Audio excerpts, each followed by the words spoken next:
Hi, welcome back to my channel. Today we're going to be talking about season 2 episode 7, which aired at 3 a.m. this morning.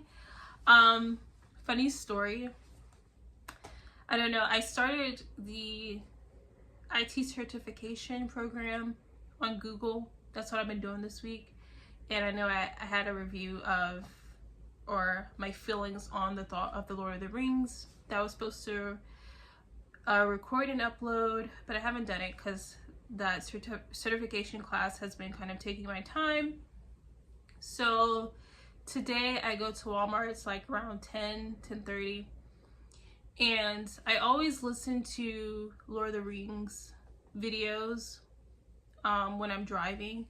So the video that first comes up is European Lore, his video, and he's talking about it. I do notice there's like a 7 in there, but he's talking about it, and I kind of didn't pay attention. And then he said Elrond kisses Galadriel, and I was like, what? And then my mind puts 2 and 2 together. I have a total Celebrimbor moment where like I did not realize it was Thursday, and I'm like, oh my gosh, it's Thursday, episode 7 is out. So I run through Walmart, and then I neglect all my other errands that I need to run. I had like, my gas needle said I had 34 miles to go home. I didn't even stop and get gas. I was like, I need to go and watch this episode. So that happened, and I do have some notes on this episode, and some thoughts. I'm gonna start off with things I didn't like, just like I did in the last episode, just so we can end on a positive with the video. Now, when I get to the end, like, spoiler alert, it might not be so positive, I don't know. But things I didn't like. I didn't like the fact that I wasn't invested in anyone dying. So there's like, the city of Eregion is under siege currently, and there are people all around dying, and then there's a battle, and then a lot of people, I wasn't invested in either side. I wasn't invested really in the elf side, and I wasn't invested in the orcs side either. Now, is this a flaw of the show? Yes and no, I don't know. Maybe they should have shown like more characters, or given us more in-depth, or like made the motivations and what's at stake very, very clear, or let us, everything is like at a fast pace, and so we never really get a chance to like sit with a character and see the connection of one character in relation to the main cast. So there's a lot of people like dying, and then you find that you really don't care. So I'm invested in Elrond and Arondir, but nobody else really. I don't actually care what happens to them. So the second thing I didn't like was the kiss. Elrond is the son-in-law of Galadriel. Like, she's supposed to have a daughter and everything like that.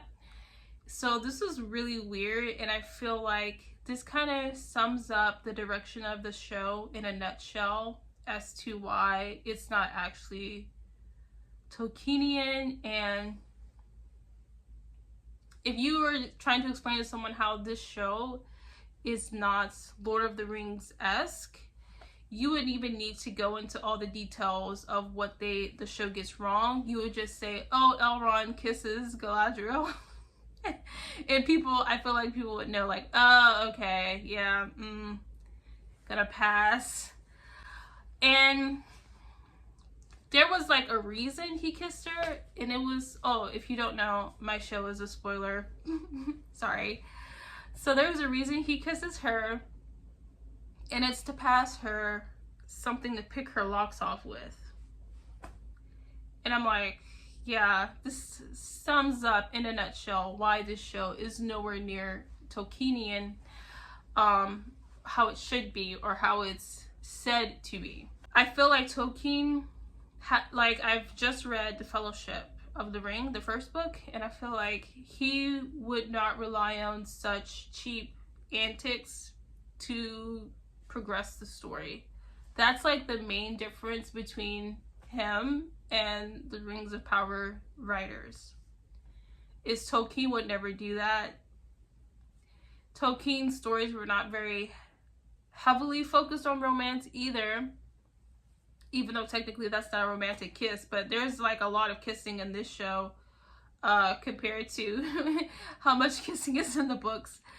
The last episode's kiss was weird too because it was a Harfoot's kissing, and to me, I was kind of disgusted just because they seemed very childlike, so it was like watching two 5-year-olds make out, and that part was like disgusting to me, so I didn't want to see that.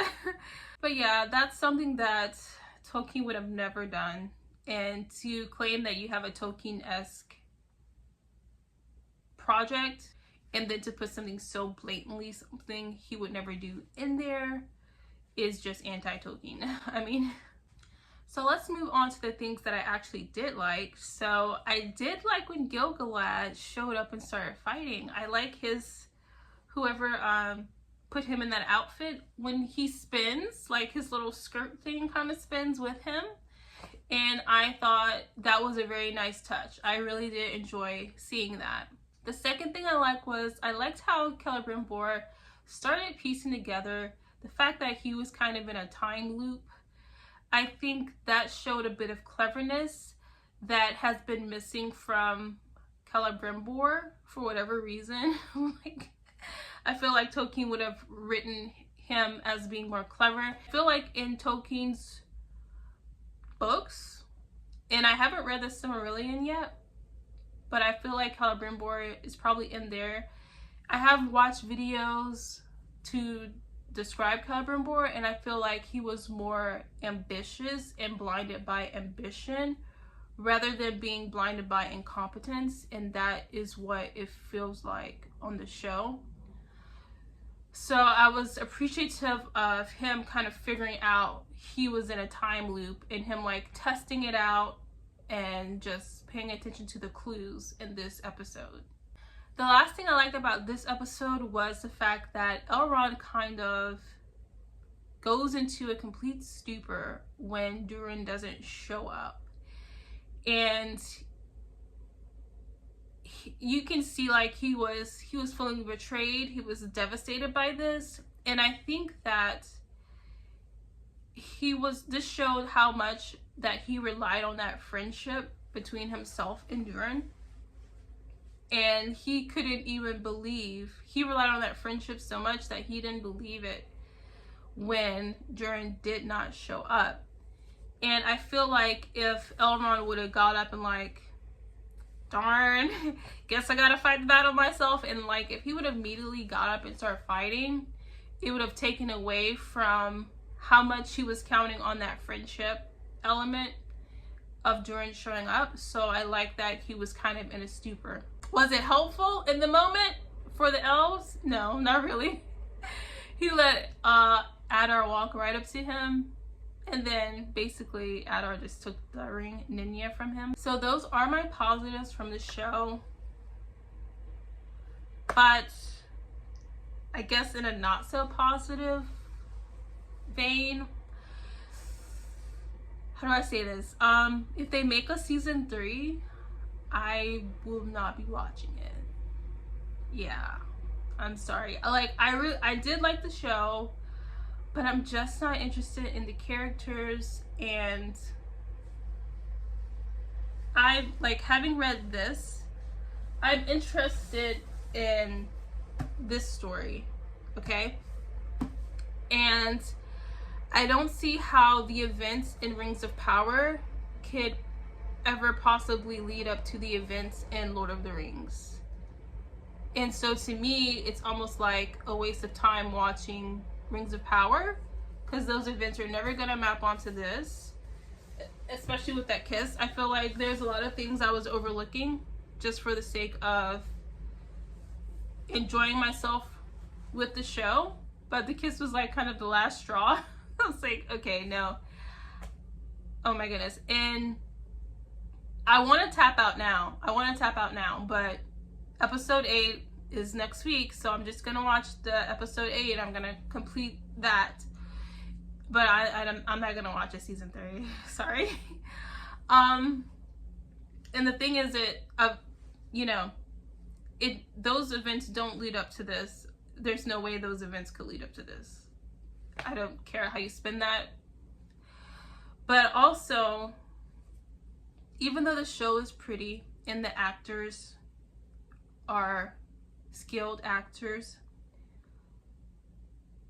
the show itself, there's a lot of stuff that doesn't make sense in the show. There's a lot of stuff that just doesn't add up.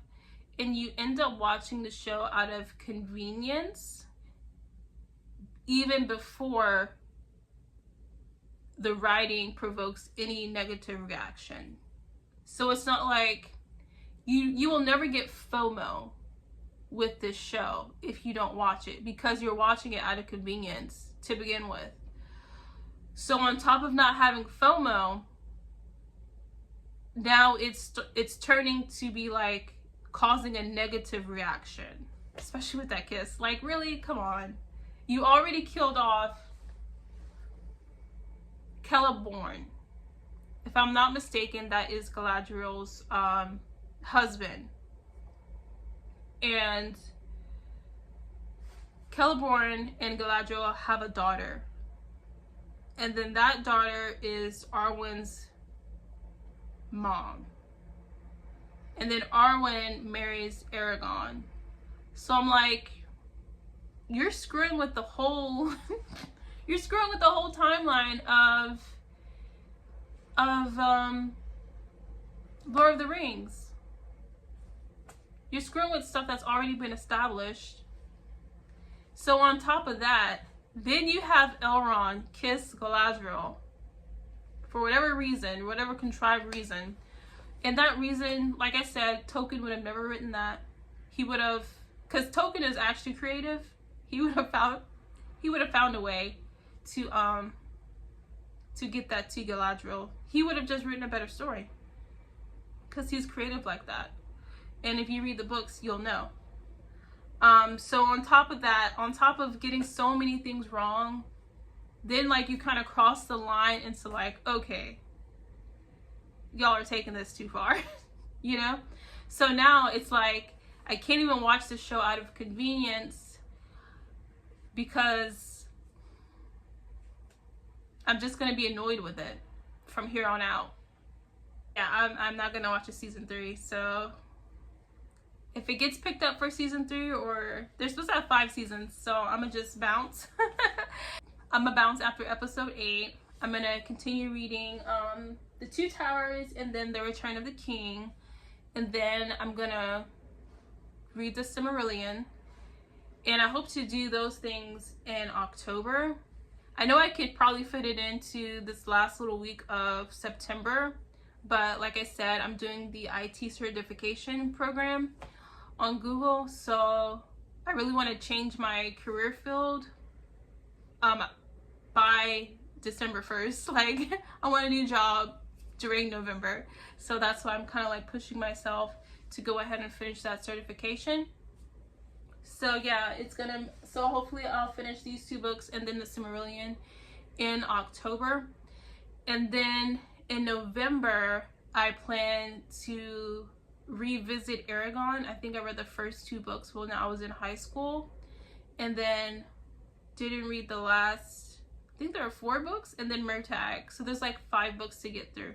So yeah, that's next on my list. So sorry if you like the show and wanted to follow along with me, or wanted me to like give my thoughts and feelings if and when season 3 came out, but that's not gonna happen. So but I will be talking about Lord of the Rings, and I will be talking about Eragon very soon. So if you like those things, stick around and come back every week and I'll have a video up. So thank you for giving my video a chance, and I hope to see y'all soon. Bye.